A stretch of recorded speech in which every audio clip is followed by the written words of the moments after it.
Morning everyone, Aaron here from AJ Adventures. Well, here we are working on the Jeep again. So it's been quite the process over the last couple months. Let's see where to start. Andrew and I did the lift kit and it looks awesome. Rode pretty good for a couple weeks and then all of a sudden I started getting really bad death wobble. Like seriously bad. So my first thought was I messed up on the lift kit. So went through everything, retorqued all the bolts, went through all the instructions again. Everything was right, I couldn't find anything wrong. So I ended up calling Treadhead Garage and I booked it in for a death wobble inspection. They found that there was a loose bolt and it was on the steering dampener. Now steering dampener is not going to fix death wobble, it's just going to make it not as bad. So tighten that up, and what they did find in the inspection was that the tie rod ends were all worn out and the ball joints were slightly worn. Excuse me. Just so I happened to have a set of new Apex chassis ball joints in the garage that I was planning to change out anyways, and they have a lifetime warranty, which is nice. And then I got online and I did some research and I found TerraFlex heavy duty tie rod, and they advertise 200% stronger than a stock tie rod, and it also has a lifetime warranty. So bought one of those, and just the way things have been going lately, I decided that I would get somebody else to do it for me. So I took it into Treadhead Garage. They were really quick, they did an awesome job, and they got them both done just a couple hours in the shop. And then my radiator was leaking really bad, the new one that we installed last June. So it has a lifetime warranty as well, so I called up the company and they shipped me out a new one. I just had to pay for shipping. So the old one, I got it changed. The old one I'm going to attempt to get it repaired, so I'll have a spare.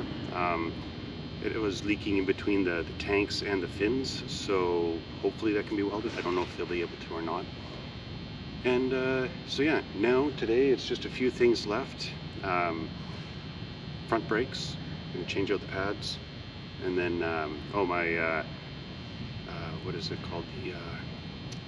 Oh man, I think during the lift kit we damaged the cable for the front passenger side. I can't remember what it's called right now. So it's a sensor in the hub. So I got a new cable to change that out, and then I have to do some troubleshooting and find out why, but my ignition switch keeps failing. So I'm about to put in the fourth one.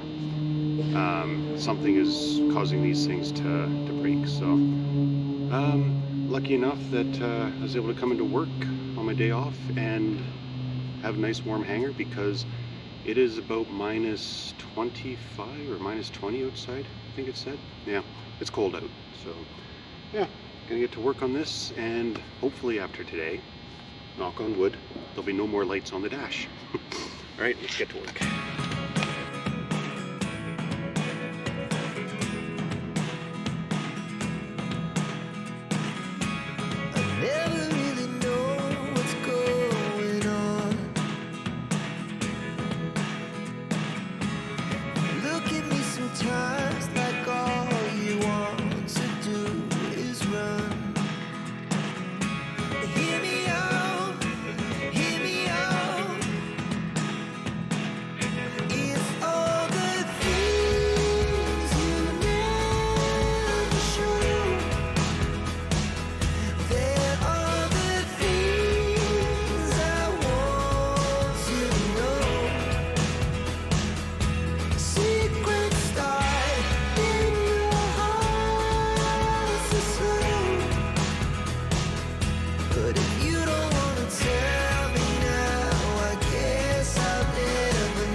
this is the second time in a row this has happened. First time I ordered a new wheel speed sensor from Rock Auto and they sent me the wrong one.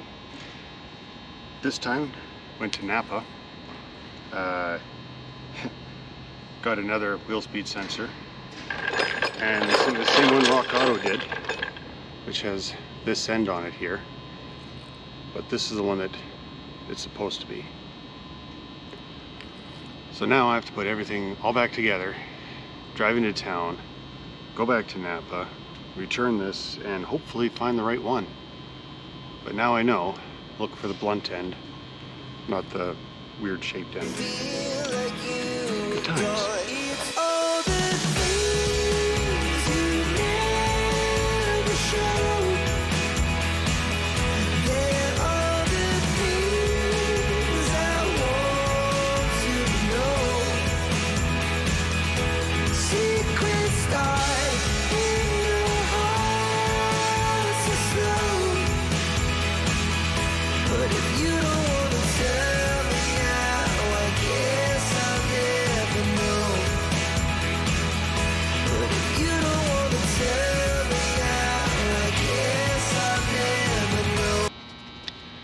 Well, that was unfortunate, but at least got the oil change done.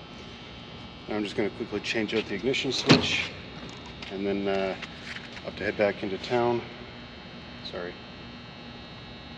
Head back into town and try and get the right wheel speed sensor.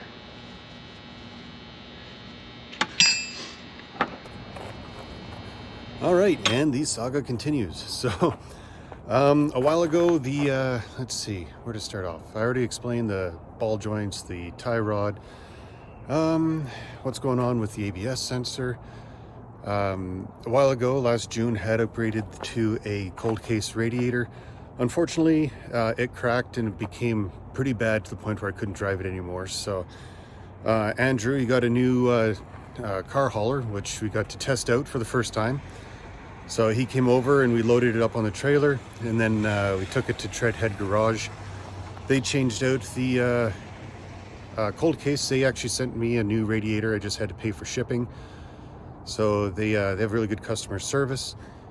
Let's see. So I got Treadhead Garage to put in the new radiator as well as change out the O2 sensors. And that radiator lasted about 2 weeks, unfortunately. So it cracked in the same places again. I called up, or I emailed the customer service line at Cold Case, and they were really good about it. I told them I wanted to return it, so they sent me all the information to return it, and I get my money back. So I'm just gonna put in a OEM radiator, just a stock original one. So hopefully that works out good. Really good news. Even though it's got the leaking radiator, but there are no more lights on the dash, which is kind of nice. So that's all working out pretty good. So I feel like I'm getting close, knock on wood, to getting it back on the road. And once it is, I really can't wait to go hit some trails. It's getting up to like 10 degrees during the day now, which is awesome. So really hoping to get out and do some camping soon. All right, guys, stay tuned and see what comes up next, and I'll see you on the trail.